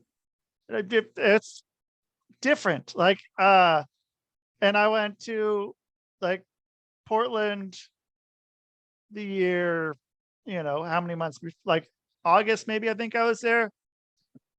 And like, from what I remember from New York City was fucking, I mean, this was 1986, 1987, was smelling like piss, a bunch of crackheads and people doing breakdancing, which I still think is fucking cool as shit, just because I remember seeing that. Yeah, right. And because you got the moves, and a lot of it is like on the fly too, right? Like if you're in a breakdance battle, like you don't have all your shit worked out. Yeah, you go and you see someone else, you're like, okay, well, I gotta do something a little different or try to top that. Or top it, yeah, because like it's like how you gotta save, you gotta save some fuel in the tank for your hot comeback and the false finishes. Right. Because if you blow your load and you shine, you got nothing for the match is only as good as it finish. Yeah, you got to have the climax of the match, and come down at the end. So you better have like whatever the sickest breakdance move is in your back pocket, and you don't bust it out too soon. Yeah, exactly. And I mean, so so what I found out was even like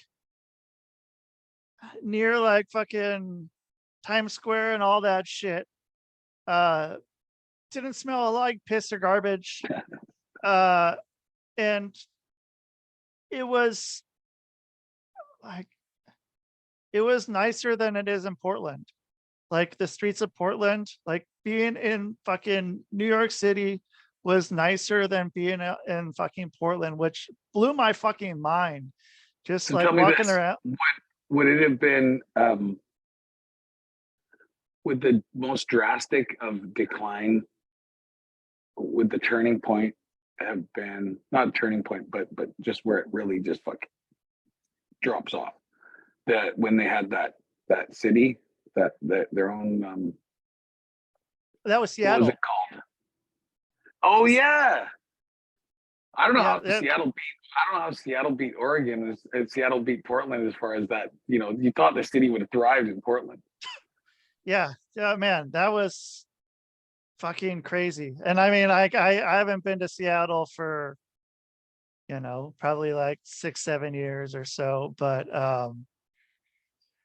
yeah, just watching that one fucking go up, and man, it's fucking like, man, it's weird fucking seeing like a bunch of just shit.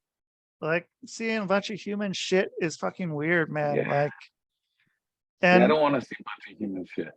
yeah, and It's bad enough when you get a glimpse. If you're forced to go into a porta potty and you look in that fucking blue liquid at the bottom, and you're like, I don't want any of that to touch me, yeah, but it might. yeah, it might come up, and then on the streets you might step in it. yeah, and it's like, oh, that's not dog. No, it's not dog. It's I heard not dog. San Francisco is quite bad for human shit as well. Yeah, man. Yeah, I was down there in you doing a shit tour. October. Yeah, I was doing a shit tour of the fucking West Coast, man. And man, dude, fucking it was shit everywhere. And like, I went down there in 2017. I had to go to the Chinese consulate there. Oh yeah. And I saw a fucking, I think it was a mom, hand her kid who was probably about 7 or 8 a crack pipe, and I watched a 7 or 8-year-old fucking smoke crack, just broad fucking daylight, and I was like, that looks like crack. That kid is fucking smoking crack. Holy shit!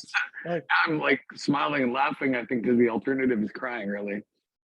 Right? Yeah, man. It was a fucking wake up call. Like, just how fucking crazy some of the fucking places that were so nice. Well, I'll provide a bit more of a lighthearted example, which sure. it will resonate with you, being that you were a part of it, and anybody that wants to check out Rusty Diamond can see that handsome face on Portlandia, right? Oh yeah, yeah, Portlandia. So what was great about that was it was just so perfect.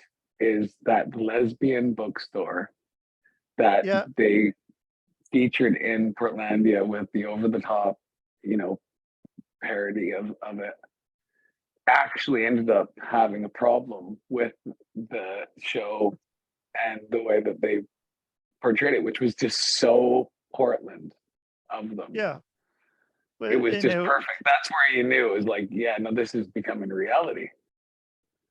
Yeah, there was a lot of it that became reality. Yeah. They had a pretty good skit that I saw recently, and there was they go to a Blazers game, and it's like there's a break and the cheerleaders come out, and holy shit, man, that might have been one of the funniest ones, just watching them, say like, oh, I wonder, what's she doing? Why, would she have a degree in something, or, just fucking shit like that. And I was like, man, that was all right. And I mean, that show.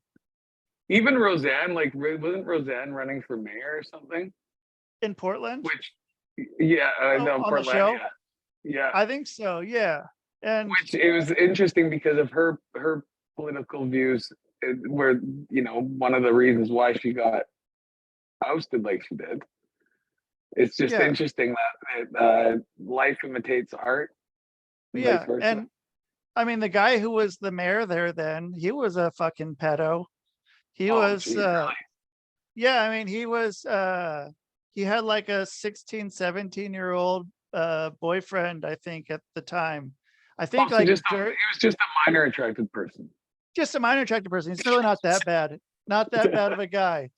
And man, it was but I don't know, that show, like, watching it was pretty fucking, like, watching it being filmed was cool. It was a lot of just a lot of improv, and I mean, Yes. and Love it. even the fucking extras, like we all got to do kind of whatever we wanted to, and that Nice. which was That rules. wild. And yeah, it was, some things were, cut where like I wish I would have seen some more of what I thought was funny, but what I think is funny isn't what That's a cool, lot of man. people think You is got funny. to see you got to see some of Portlandia that was left on the cutting room floor. Yeah, there was some good stuff that I saw. Like one in particular was with Kumail Nanjiani, I believe is his Yeah. name. He was doing like a waiter, being a waiter at some restaurant. And I was just sitting in the bar, man. I was like, fuck, I was busting up. And it was him and just I don't remember if they were just actors. It wasn't any of the main cast right there. I don't Mhm. think it was just him, but dude, that was fucking hilarious. And they cut so much of what I thought was funny, and then Mhm. but yeah, I don't Was know. it? Do you think that it was? Would it have been? Is the reason why it was cut simply because, and obviously just your perception, but because it wasn't as good as what they kept in their view, or was it more motivated by, oh, we shouldn't quite say that, or we shouldn't make fun of that, or we shouldn't joke about that? I mean, I don't think it was that big of a thing then in fucking 2011 Yeah, I or guess. whatever when it Yeah, started. you're right. Well, Even because it was though, just showing us what was coming. It right, was and it was the precursor to it. yeah, and I mean, it was maybe it might have been a little later in 2011, but I mean, it was still, yeah, I mean, it was before any of that shit kind of started going on, and it was still like, and it's hard sometimes to see Amir held up to, but I mean, that's what a lot of entertainment is. And I mean, Yeah. even myself, like I was like, man, like I don't I don't get it. I don't get this episode. But then Mhm. watching it later, I'm like, okay, well, yeah, fuck, dude. Like Yeah. they were on to something. Cause I mean, it's, a New Yorker or Los Angeles person's point of view of what someone from Portland Yeah. is. And I felt there was a lot of stuff that they were missing out on, but at that Mhm. same time, I was sort of blocked out of like, I'm missing out on the joke. That I'm the oblivious one. Mhm. The joke is I'm the oblivious one is Mhm. what I kind of found, and Yeah. Yeah. which was I mean, yeah, it got funnier. It got funnier, and I started understanding what it was, and Well, I think a yeah, it took me a different while. It took me a while to embrace it. another example, I think, similar but different, is where like I don't know how much you got to watch the Canadian comedy troupe, the Kids in the Hall. Oh man, I was talking about it with a dude who's a comic in Toronto like a month ago. We were talking about Kids in the Hall. He's like, talking anything that's fucking It uh shaped me, yeah. It I man. mean it I didn't catch it till I was probably like in my 20s. And Well, so it was like we in Canada, it yeah, was on the CBC, so it was on, the our main, like, the CBC would be, I don't even know, it's like the BBC of Canada kind of thing, right. like, and so they were, and Canadian television, we had different rules. Like on CBC, there was an English CBC and a French CBC. And late at night, especially like on like probably Fridays or Saturdays, CBC or French CBC would almost always have a movie with some sort of sex or nudity in it. And for a teenage Canadian boy. Like, Sure. that's before we had, the world at our fingertips with the internet and the ability to see any fucked up, pornographic image you can imagine, or most, deprived and deviant, like, behavior you want. Like, you just see a pair of tits on fucking television, see one tit on television. Like, sometimes I'd be watching fucking Fashion Files, like a show about fashion, and the chick would have like one fucking tit out in the outfit walking on the runway, and it's just like you're so, or they wouldn't be wearing bras, and it's like a see-through type, or like, and you're just like, oh, look at you're like fucking 13, 14 years old, just discovering your dick does something other than piss. Yeah. I had to fucking work for it. I had to work to find that, So Canadian television, so we had the kids in the hall who, they were so cutting edge. They pushed the envelope so much before like anybody on top. Like, they like before Married with Children was pushing the envelope in prime time on Fox. Yeah. Which like made Fox. The kids in the hall were doing it in Canada, and it wasn't even really talked about that much. I think there was only one like sort of scandal about the content, and then they ended up getting an HBO show. I think for a couple of years they were on HBO for a couple of years, and then did the movie, and then they had the recent movie a few years ago. Well, no, the series on Amazon. Oh, okay, Amazon that Prime, too. Which was they killed it. It was so good.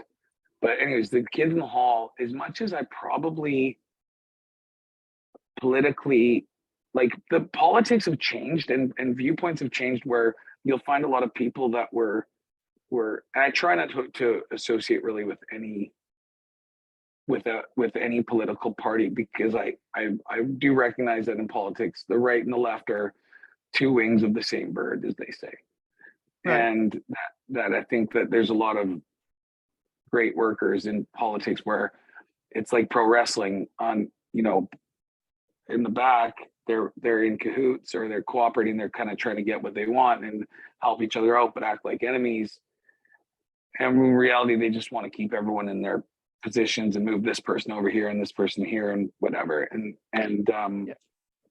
So someone like Dave Rubin, who I relate to a lot, he talked about how he was center left, and now he's considered like, well, extreme right wing by some, but just center right. And he's not. He's like he's a gay married man living in LA. Like, he's by no means a bigot, and right. So as he said, it's like, it's not that he moved on the political spectrum, it's that the left moved. So if you stayed in the same spot as center left, you were now center right with the way that the party moved. And they don't properly represent a classic liberal anymore, where something like freedom of speech is paramount, which is something the kids in the hall were trying to do with their show, and which was also really good for homosexual equality. Like, the people, for me, it was impossible for me to be homophobic as I became a teenager, like often teenage boys could be. The last thing you wanted to be called was gay. But because Scott Thompson, of the 5 members of Kids in the Hall, is gay, and I admired him because he's so funny and entertaining, and I do a really good voice, because of him and his character Buddy Cole. It was impossible for me to hate them based on who they sleep with, because there's one of them that I admire, like I did.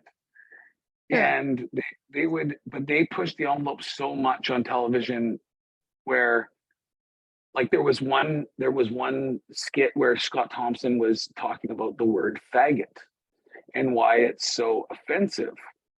And he thinks and he goes through the letters FAGGOT. And it was like, I don't remember which letter he blamed it all on one letter, kind of thing. Oh, T. It was the T that he blamed it on, and then so he just took the T off, and it was Fago, and that like if Fago would be okay. And so things like that, where by joking about it, it was like too, like in the 80s, like races, we can make fun of each other. Like All in the Family, Archie Bunker was super racist, but he would always end up looking like a clown in the end. So he ended up looking like an ass. Yeah. And so clearly being that bigot isn't cool. But they were able to, like, you know, or like even just like, you know, we used to be able to joke about certain gay type personality traits and whatever. And it's like now it'd be looked at as hateful. And Kids in the Hall had this one skit, and it was literally from 1989. I encourage you to check it out on YouTube. It's, I'm trying to remember the name of it, but it's an art. I think if you look up Kids in the Hall art class, and yeah, okay, and it goes right with today. Like, is that the one? You could bring it out today, with the exception of the production value and maybe it might as well, like it was a 89, so that would be 34 years ago, showing us what our reality, like in our face, undeniable reality is now. It's brilliant. Yeah, I mean, it's I got shown that, sort of recently too, and I was just like, holy shit. Yeah. They're fucking, it's, I mean, I don't know if they knew then, or if it just, kind of went with how it was, but it was fucking just okay. Yeah, and man, it's so good. It's so good. And it feels like that's what it is going to take in order to stop what's happening, if it's possible. Yeah, and we need to be able to ridicule bad ideas, or at least question what we think are bad ideas, because a belief or an opinion or view being popular doesn't make it right. Right. And it, like the whole thing of, people, you can't make fun of them. It's not like making fun of them. It's you fucking giving everyone kind of a voice. Like, for instance, in Living Color, the character, Damon Wayans' character, Handyman, like, do you know, like, fucking so many people who, have had some sort of disability were so fucking stoked. It's like, here's a character that represents me, but now you can't. The power of the handicapped. Right. And yeah, I mean, like, how fucking cool is that? It's like, hell yeah, we got someone that fucking is here for us, and it was okay. Kind of like Pacific Northwest wrestling legend and Howard Stern cast member Gary the Retard. Sure. That's good. Yeah, man. That's good for he's called himself Gary the Retard. Yeah. He's not offended, and he's living his best life. Yeah, he loves it, and he's fucking cool guy, and like he's just another person. It's just like, okay, well, here he is. Another thing we're doing a disservice to people by exclude that is what it is. It's the I think it's kind of related to the soft bigotry of lowered expectations. So, and the fact that white people feel the need to protect another group because they can't take care of themselves. Oh, we've got to point out the oppression. Like I've watched black people debate white people on whether black people are oppressed.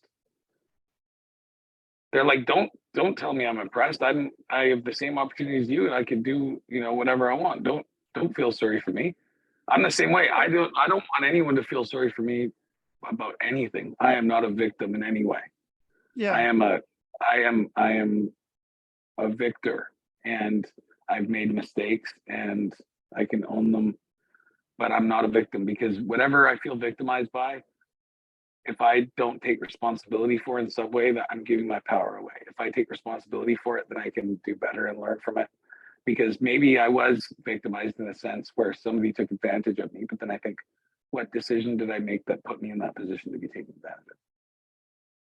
And so there's a lot of self-reflection in there too, which Mm. is something that I think scares a lot of people, and they would rather do anything else but self-reflect.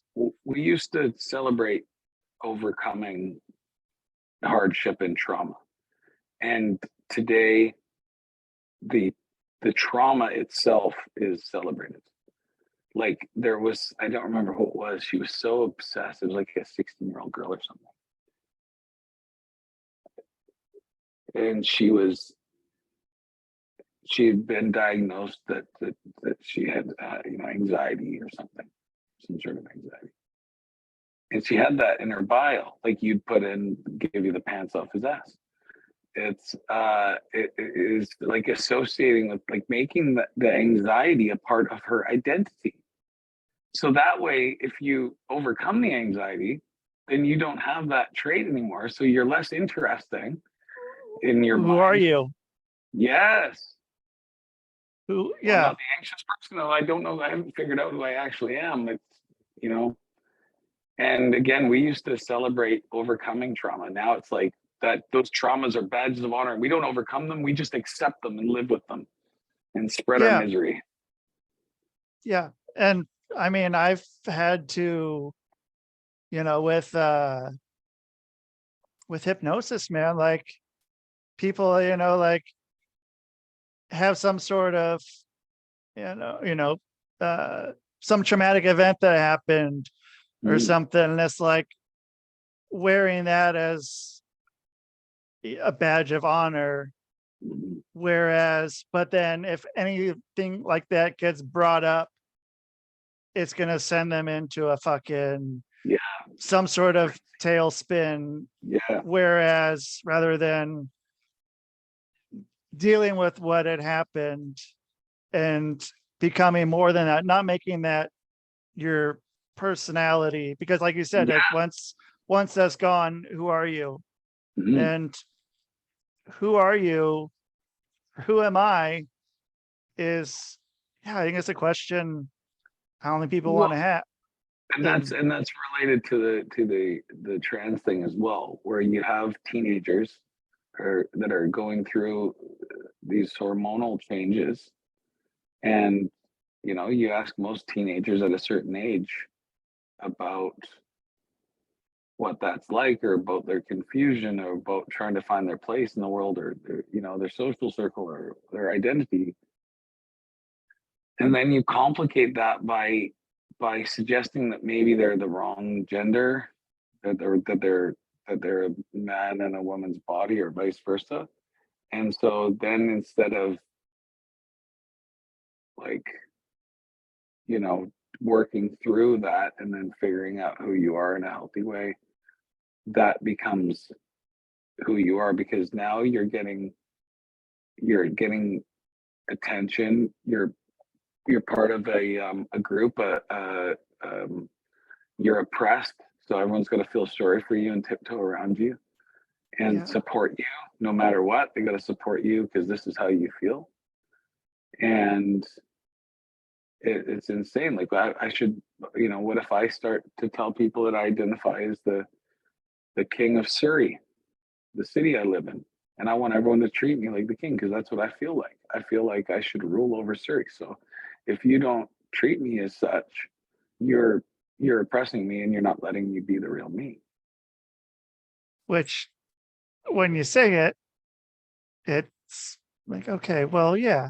And I mean, but for some reason, if someone tries to say that, then it's like, okay, well, you can't say that because it's just someone else, this person's oppressed. And I mean, even though going back with Kids in the Hall. So recently I watched a movie with Dave Foley, Oh yes. Called It's Pat. And Yes. I hadn't seen that. Yeah, I hadn't seen it for a while. And you know what? Like, yeah. And a lot of people would think that there's no way you can fucking do it now. But like, if you go and watch the movie, like the movie is like, just like Pat's fucking cool. Like Pat's just a fucking kind of a weirdo. Like, what the fuck? Like, it's not like, yeah, Pat's so great. Like, because, Pat's overcome. It's just like, yeah. Yeah, Pat's just sort of a fucking weirdo, and it's okay. That's Pat, and it's okay. And it was okay. It's funny you bring that up. Because even in the Saturday Night Live skit, it was okay. It was fine. We didn't know whether Pat was a guy or a girl, and it was amusing. And if anything, that would have. It's like the Kids in the Hall thing, the Scott Thompson thing. If I'm not gonna hate. I'm not gonna hate somebody because they're gay. I'm not gonna hate somebody because I don't know if it's a boy or a girl. Right. Yeah. And it's just some other person, and and it's okay. It's okay. Yeah. Big time. Yeah. So before I'm gonna have you back on, but I feel like we can probably call it pretty good here. Clearly there's no shortage of subject matter that you and I can speak on. It's really very enjoyable. Likewise, man. Like and I mean, I haven't like got to talk with you for a while, and it's just it's like just picking right back up, man. And I like what we covered today. I like how the everything flowed into each other. I think we talked about some important things. Whether people want to hear Rusty Diamond and Scotty Mac talk about these things or not is another story. And hopefully there's a few people that get something out of it. But I'll tell you, I feel good saying these things out loud, because even up until recently, I would say I was even more careful and more censored, or I don't think I am careful and censored anymore so much. I was careful and I would censor myself because I didn't want any sort of undeserved attention or controversy, or like just to complicate things for myself. But at this point, I recognize how important it is, again, to mock and ridicule these absurdities so that other people can wake up and go, okay, again, stop putting biological men in women's prisons in competition and these things. This isn't hard. Let's not let the kid decide whether they have a penis or vagina, and so then they end up mutilating themselves, and at 30 years old are going, what the fuck did you let me do? Why did you let me fucking destroy myself like this? Right. And I mean, it's not it's a pretty big fucking thing, like to be able to decide that when you can. Dude, there was one more thing on Twitter where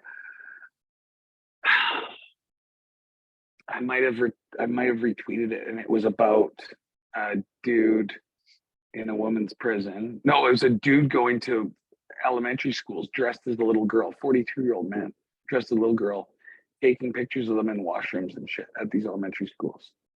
And in the article, it described him as transgender. And this person responds, I said, oh, who would have expected this sort of thing to happen? That was my tweet. Right. And dude comes at me with that this pervert isn't transgender, like as in like exposing that this pervert is using the transgender thing to do this. And that's my fucking point, is I'm not vilifying people that have gender dysphoria and want to live how they want to live. My problem is that we're making it so dangerously easy for so many creeps and perverts to run rampant in all these places that were previously seen as for the most part safe. And And so they said, who am I to decide, or how do I decide? How did they put it? They were saying to, that this person isn't transgender. So I said, well, how do you determine who is? And then they came back that it's not my business or not my problem. But then I rephrased it. I said, no, but I'm asking you, how do you determine it? And how do the authorities determine who is sincere or not with this? That just highlights the problems right there. Like my issue isn't with people with fucking gender dysphoria. My issue is with the circumstances that we now have to live with, and the undeserved and unneeded and unwarranted danger to so many, susceptible people. And it's really fucking odd that when you say that, or that they don't recognize that as, like you're wanting, to see good, like that you have intentions of, making it better for people, and they don't want to hear what you're saying. It's just, I already have this preconceived notion about you, and I'm going to prove that. Somebody tweeted at me that was like, well, why am I so concerned about the safety of women and children all of a sudden, kind of thing, as if I wasn't before. Yeah, when weren't you? Yes, perhaps it's just that we're dealing with a danger that we weren't dealing with before, because we didn't have a problem with people that were transgender or whatever you wanted to call them at the time. The problem is when we start putting it in schools and in curriculums and in story time and in the kids' heads. That is when it becomes a problem. This isn't difficult, Yeah. And I mean, in Oregon, you don't have to be proficient in math, writing, or reading to be able to graduate now. Those are instruments of the white patriarchy, my friend. Right? Math is racist. So it's being on time, which is something, man. Like, that's wild. That was something I just learned yesterday, that the be on time is racist. I'm a straight white male dude, and I'm rarely on time. Yeah, well, you're like, I'm living proof that that's a disgusting stereotype. Yeah, and I mean, it's not like, because anywhere else, like, you couldn't say it's like it's racist, like a stereotype is racist. Like, if you say a stereotype about something, anything else, or someone says something about a stereotype about anything else, that's the racist part, and not that whatever that stereotype is that's happening is racist. That's right. And so, yeah, I mean, it's kind of a slippery fucking slope wherever it goes. And there's not a lot of people who want to talk, or I guess more importantly, listen. Yes. Well put. I think that's a hard part there, to really get people to just stop and take a step back for a minute, and not everyone that you think is bad is a bad person, and well put. Not everyone that's good is a good person. Yes. And that's a good way of, that's a nice cherry on top right there. Well, that's, I think, how we'll go out here. Yeah. So how are people gonna find you on the internet, or where are they gonna go to your shows? Send all your hateful tweets to @Smack Wrestling. That's SMAC. The word wrestling, there's no K. And you can find me on Vancouver Island Pro Wrestling shows monthly. That's the only company that I'm working for consistently right now, besides my own Loft Country Wrestling. So if you're in the if you're in the lower mainland, you want to know more about the family-friendly show, loftcountry.ca, and then find wrestling. And so we do about 3 or 4 shows a year there. And then if you want to, message Vancouver Island Pro Wrestling to try to get me taken off the shows. I don't think they'll listen, but you could find Vancouver Island Pro Wrestling online. They've tried to get me.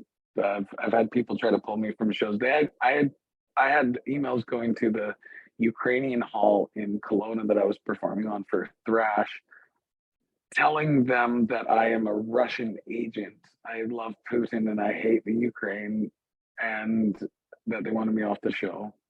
Thankfully, they didn't believe it, but holy shit. They're working hard. But yeah, so that's where you can find me. You can continue to attempt to cancel me if you'd like. I welcome it at this point.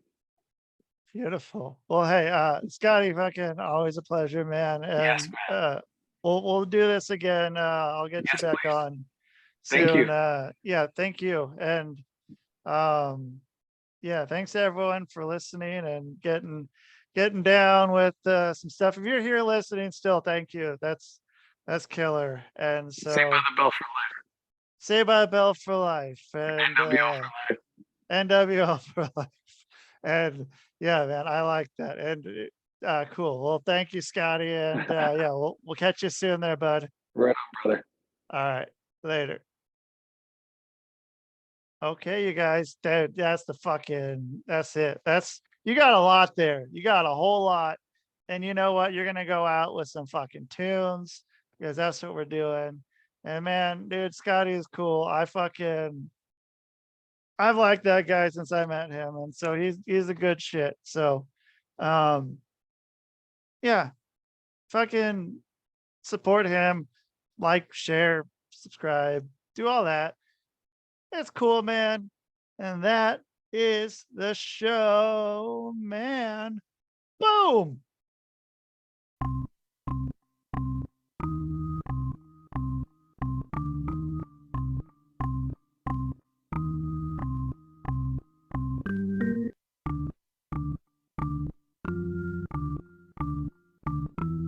It's Rusty Diamond, motherfucker.